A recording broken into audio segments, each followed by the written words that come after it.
Почитувани, хаосот во македонското јавно здравство и понатаму продолжува. Иницијативата за основање на Национален ургентен центар е уште еден во серијата на промашени потези на Никола Груевски во здравството.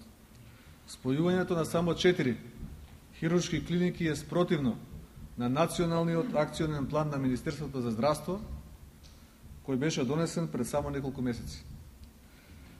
На ваквите потези повторно се забележува незнаење, импровизација и неводење на грижа за граѓаните, поради кои всушност треба да се прават здравствените реформи од страна на владата на Република Македонија. Со ваквиот чин се потврдува дека уништувањето на Универзитетскиот клинички центар во Скопје е погрешен потек, што со делумното здружување на клиниките го признава и самата влада на ВМРО ДПМН и Никола Груевски. Но наместо да ја поништат собствената одлука, да ја признаат грешката, да се извинат пред јавноста за истата, тие влегуваат во нова грешка. Создаваат субјект кој е исклучителна реткост во развиените западни општества и во здравствениот сектор. На овој начин го враќаат здравството во Македонија 50 години наназад. Да биде иронијата поголема, владата решила абдоминален хирург, доктор Реджеп Салмани, да директорува во дејност во која нема никаква допирна точка со неговата специјалност. Господине Груевски, господа од власт, има ли крај на уништувачките политики во здравството?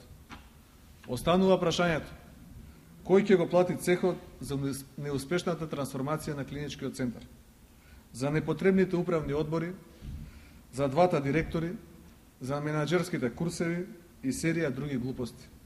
Ова е криминал направен на грбот на граѓаните на Република Македонија, кои го имаат уставно загарантираното право на здравствена заштита.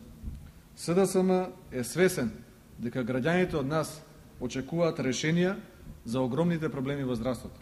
Затоа, новата влада на Социјалдемократскиот сојуз уште во првиот месец од преземањето на власта ќе го возобнови уништениот клинички центар во Скопје, ќе ги отстрани непотребните 70 директори и 300 членови на управни одбори. Тоа ќе биде почеток на враќањето на пропаднатото јавно здравство на нозе и воведување на систем во кој граѓаните ќе бидат пред сите интереси, како и грижата за нивното здравје.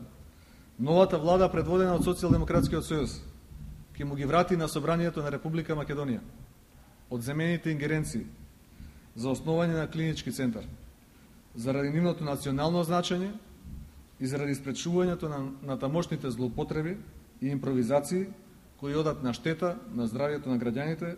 Недозволиво е некој да донесува адхок одлуки без претходна јавна дебата и без консултации со луѓе од десната. Почитувани сограѓани, вие имате право на квалитетна здравствена заштита.